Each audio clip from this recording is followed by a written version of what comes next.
పోయినారా ఉన్నారా? పోయినారా ఉన్నారా? మరి గట్టి చెప్పండి. ఉదకం అంటే నీరు.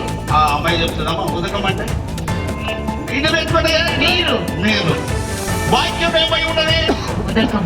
నీరు. నీరైన మానవుడి హృదయమును కలిగేది వాక్యము. ఎవడొస్తున్నారా? జాగ్రత్తలో ఉన్న ఎవడొస్తున్నారా? మీ దగ్గరికి నేను ఎక్కువగా రాకపోయినా మిమ్మల్ని గురించి నేను చాలా సంతోషపడతాను. కానీ వాక్యమును ప్రేమిస్తే మరలా సంతోషపడతాను. ఎందుకు అంటే దేవుని యొక్క వాక్యము ఎంత బలం కలిగినదో. యెషయా గ్రంథం 55:10 నుంచి చదవండి త్వరగా. యెషయా గ్రంథం 55:10 నుండి. అయ్యో అలా అనుగ్రహం చదువుతారు కొంచెం చదువు గట్టిగా. వర్షమును హిమమును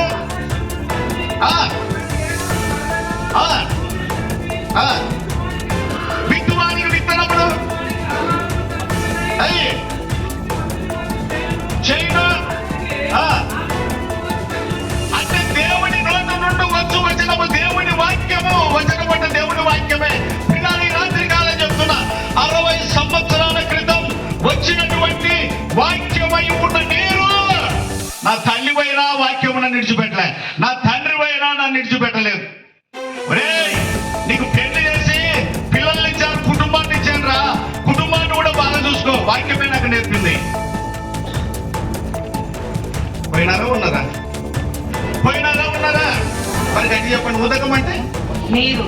ఆ అమ్మాయి చెప్తుందమ్మా ఉదకం అంటే ఇది పెట్టుకుంటే నీరు. నీరు. వాక్యం ఏమై ఉన్నది? ఉదకం. నీరు. నీరైన మానవుడి హృదయమును కలిగేది వాక్యము. ఎవడొస్తున్నారా?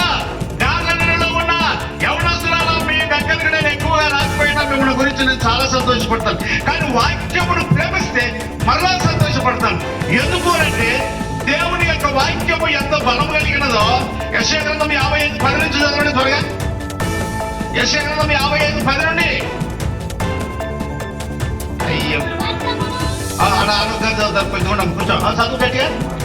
వర్షమును హిమమును